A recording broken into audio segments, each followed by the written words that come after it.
100 years ago, goiters were a prevalent issue in the U.S. and Switzerland due to iodine deficiency. To address this issue, they began iodizing their table salt, something most of us take for granted today. Within a generation, the goiters all but disappeared. This is an example of a micronutrient deficiency and an effective intervention. It's an easy shorthand term to apply rather than having to say vitamins and minerals, but maybe we should change the term from micronutrients to mighty nutrients to stress their importance. Today, 1 in 2 children and 2 in 3 women globally are affected by at least one micronutrient deficiency. In most developed countries, large-scale food fortification policies are in place to prevent micronutrient deficiency, which is good because these deficiencies can have devastating long-term effects on children and pregnant mothers and cause birth defects. In some cases, for example, with vitamin A deficiency, can lead to childhood blindness. And in the worst cases, certain vitamins and minerals that affect the function of the immune system can place individuals at greater risk of infectious diseases and ultimately mortality from those diseases.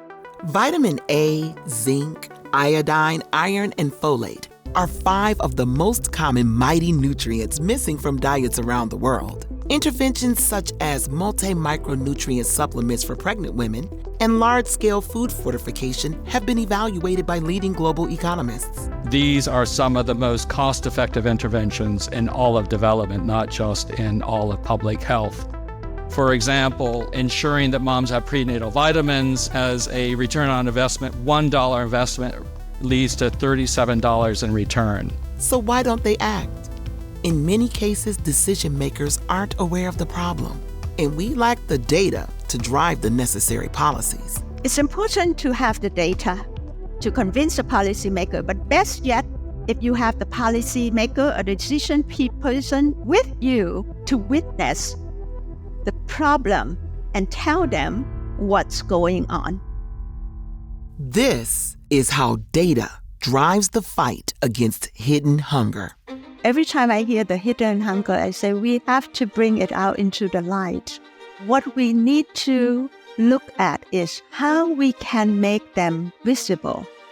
Unfortunately, there's every reason to suspect it could get worse without action because we're facing a global food price crisis, and that means that families are increasingly unable to afford a nutritious diet, and those negative impacts accrue more and more to the poorest families. Relatively little data has been collected on micronutrient deficiencies over the past 20 years, particularly in low and middle income countries. We really need to have a revolution in our ability to generate up-to-date data on deficiencies so that decision makers can plan programs, follow programs, and make sure that the people who need these solutions are getting them and that they're effective.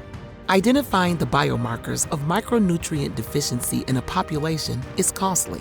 First, a representative sample of individuals must be identified and submit to a blood draw. So there has to be someone who is skilled in collecting the sample and then processing that blood sample in ways that can be shipped to the laboratory where the analyses are actually done.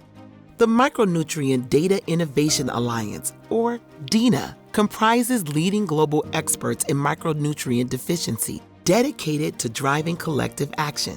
One key objective of DINA is to develop new and innovative data tools and methods to predict micronutrient deficiency and the appropriate intervention.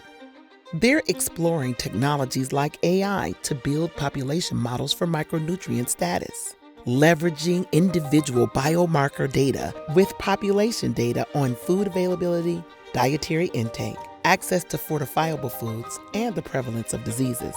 All of those different databases that have that kind of information are currently housed independently. There is no easy way to use those data together in a single analytic platform. In 2020, Nepal, already considered a modern nutrition success story, used the World Food Programme's Fill the Nutrient Gap tool to combine these multiple data sources with their 25 years of population micronutrient data. they were able to generate population models that led to specific data-driven recommendations across agricultural practices, post-harvest fortification, education, food safety, social protections, and more. We know that interventions work. They've been working for 100 years. We aren't waiting for a new breakthrough or cure. A 2017 report from the World Bank estimated that the cost to scale up all global nutrition interventions, not just micronutrients, was just $70 billion over 10 years.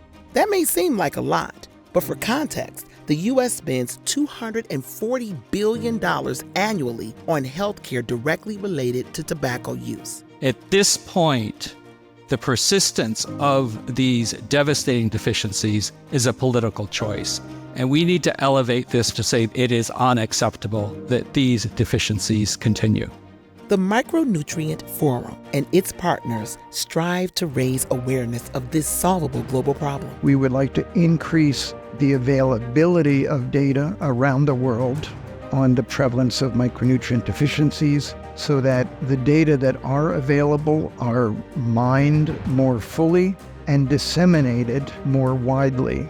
The most important thing is to have the right data at the right moment to the right people that guide the right action. The world needs more mighty nutrient superheroes, those individuals who will step up to the problem and enact real change. Are our leaders going to allow the devastation of these deficiencies to continue, or are we going to step up and act at scale? And I know that we can solve this problem. Learn how you can join the fight against hidden hunger and be a micronutrient superhero at micronutrientforum.org/mighty.